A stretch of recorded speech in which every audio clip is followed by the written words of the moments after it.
Évoquons les trackers. Un tracker est une forme de fonds de placement qui, comme son nom l'indique, suit ou traque un actif sous-jacent. Cet actif sous-jacent peut être un panier d'un secteur ou d'une région donnée, mais cela peut également être des matières premières ou des obligations.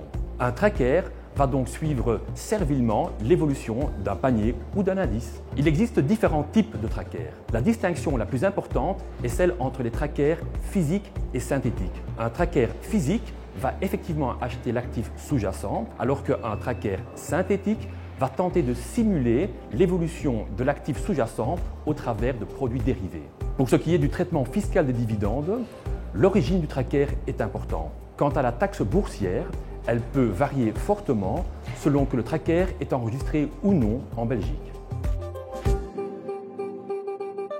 Le gros avantage d'un tracker est qu'il vous permet d'investir de façon diversifiée.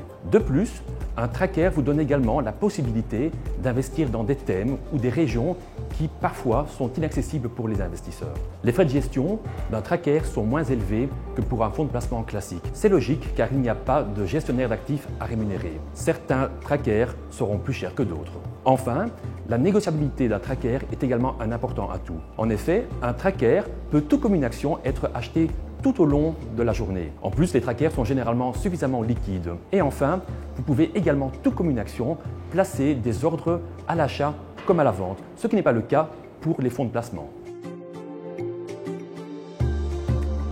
Côté inconvénient, il y a le fait que les trackers sur matières premières ne suivent pas fidèlement leur actif sous-jacent. C'est logique, car un tracker sur matières premières doit opérer au travers de produits dérivés qui doivent être renouvelés à chaque fois, et cela a un coût. Évitez les trackers short, donc ces fameux trackers qui vous permettent de spéculer à la baisse.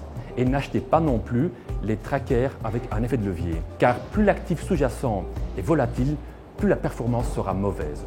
Et enfin, vu leur taille et leur succès, les trackers s'intéressent surtout aux grosses valeurs boursières. Ces grosses pointures en bourse profitent donc des achats massifs opérés par les trackers. Mais ces valeurs peuvent également fortement reculer si les investisseurs commencent à paniquer et vendent leurs trackers. Considérez dès lors les trackers plutôt comme un complément à votre portefeuille d'actions. En tant qu'investisseur, intéressez-vous aussi aux petites valeurs boursières.